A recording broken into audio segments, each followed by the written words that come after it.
Kekejaman OPM terus meningkat. TNI diminta tak beri toleransi bagi OPM. Organisasi Papua Merdeka terus saja melakukan berbagai macam tindakan kekerasan, yang mana hal tersebut kemudian menimbulkan banyak korban jiwa dari berbagai kalangan, mulai dari masyarakat sipil, orang asli Papua hingga aparat keamanan. Ketua MPR Bambang Susatyo merespon serangan OPM yang makin brutal terhadap masyarakat. Bamsud Saban Akrabnya mendukung langkah Panglima TNI untuk menindak tegas OPM yang sebelumnya disebut KKB. Dia diminta Panglima TNI agar tidak mentoleransi gerakan teroris yang dilakukan OPM.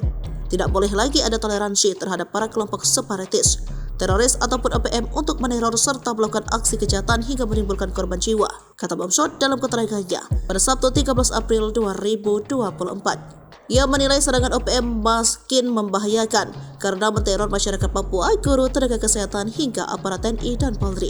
Bahkan jumlah korban yang tewas akibat tindakan OPM tersebut bertambah banyak dari tahun ke tahun sebelumnya.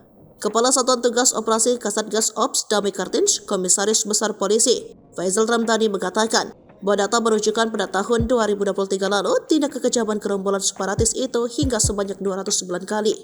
Kemudian seluruh tindakan sadis mereka tersebut mengakibatkan sebanyak 79 orang tewas secara mengenaskan.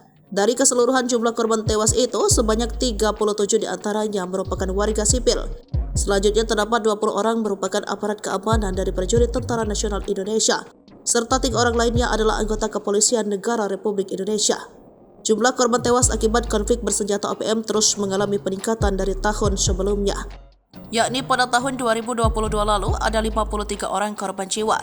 Jelas data tersebut menunjukkan adanya peningkatan intensitas kekerasan.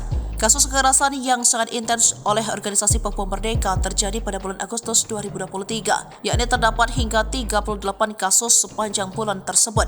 Adapun daerah dengan kasus terbanyak selama tahun itu adalah berada di Kabupaten Yahukibo, Papua Pegunungan.